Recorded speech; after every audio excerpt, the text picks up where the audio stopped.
Hey everyone, it's Chris, and welcome to this review of Power Rangers Ranger Slayer number 1, written by Ryan Parrott, art and cover by Dan Mora, and coloring by Raul Angulo. The story starts with the Ranger Slayer, aka Kimberly Hart of the World of the Coinless, returning to her world, which is still under control of the remnants of Lord Dracon's army. Here we discover that there is a new threat plaguing this world, spirits that take over the bodies of Ranger sentries. Kimberly heads to the Mastodon safe house to offer her assistance to the Resistance, but Zack and Trini do not trust her due to her former mind-controlled allegiance to Drakon and her role as the Ranger Slayer.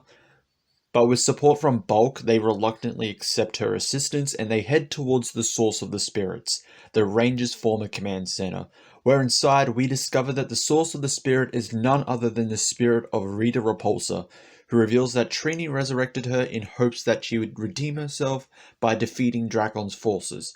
And as we see, this didn't really help, it just created another problem. So with the terror that is Rita Repulsa having returned again, Kimberly, Zack and Trini must mend their shattered friendships and trust with one another, and form an uneasy alliance with Dracon's forces led by Finster 5 and Scorpina to finally put Rita Repulsa to rest. Story, I would give this a 4 out of 5. This is a really good standalone story in the Boom Studios Power Ranger universe, despite the fact this story actually will continue in the New Dawn Limited series.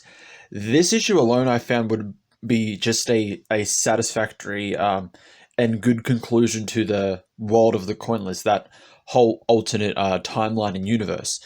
Kimberly reaches the end of her redemption arc that was started in Beyond the Grid, so we had it kind of build up in there, her being the team of this new mix and match Ranger team, trying to be a good person again after being spent some time being under the control of Lord Drakon. So this was done successfully in my opinion, and I really liked it.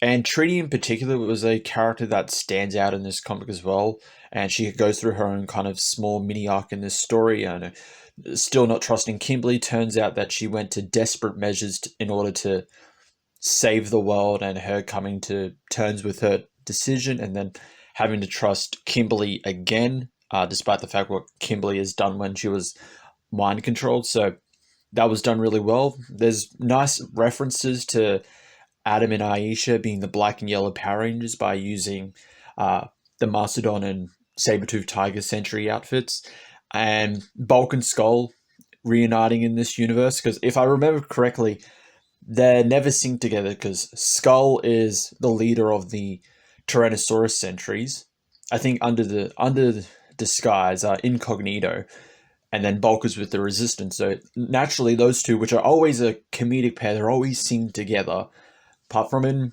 Power Rangers Lost Galaxy, but they are always seen together, so it's good to see them together as well. Art and coloring, I would give a 5 out of 5. Absolutely amazing art and coloring. Looking back through it, I don't think there was a single time where the art and or coloring was better or worse on one scene than the other. It was all great. A lot of the action shots, the action scenes are really well done. The only slight criticism I could give it is the coloring choice for Adam. I'm not sure if it's because of this coloring choice or because of the lighting of the area, but Adam's skin is depicted darker than usual compared to in the Mighty Morphin Power Ranger comics, where it's a more obvious lighter skin color, skin tone, because he's of Asian ethnicity, so it's going to be a lighter, more yellowish, sometimes depending palish looking color. But in this one, it is noticeably darker, a bit more brown. And I honestly thought when we first see him without the helmet, I thought it was actually the character Matthew Cook, who was Kimberly's ex-boyfriend in Go-Go Power Rangers, but Matt already exists in the World of the Coinless, and he still has the same appearance, especially with his hairstyle when we see that version of him, and Aisha directly calls Adam by his name. So that's my only slight criticism, because like Aisha, I can kind of say, okay, I can see, that's Aisha, that's Zach, that's Trini, that's Kimberly, that's Billy, that's Jason, that's Tommy, etc. With Adam, I I couldn't, because he has a vastly different design.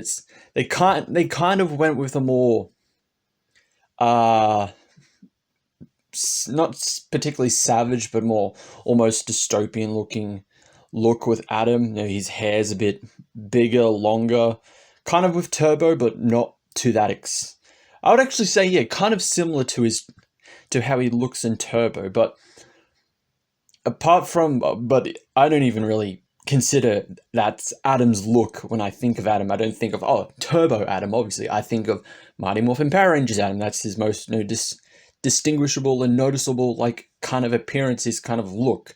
So Adam in this, he wasn't particularly recognizable. His skin was a bit darker than usual.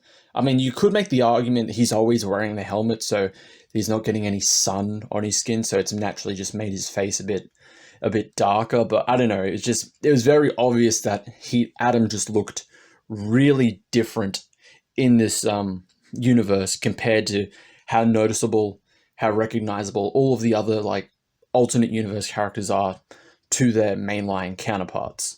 But apart from that, the art and coloring, great. Definitely, probably one of the best uses of the art and coloring throughout the whole Mighty Morphin Power Rangers, like, comics, anything. It just looks so goddamn amazing. And the cover, I would also give a 5 out of 5. Pretty sure it's by, yep, same artist and everything. So absolutely amazing art and coloring on that. A great cover overall. So that's it for my review. Thank you all for watching. You can follow me on all my social medias, like, subscribe, hit the notification bell, check me out on Twitch, and I will see you all in the next one.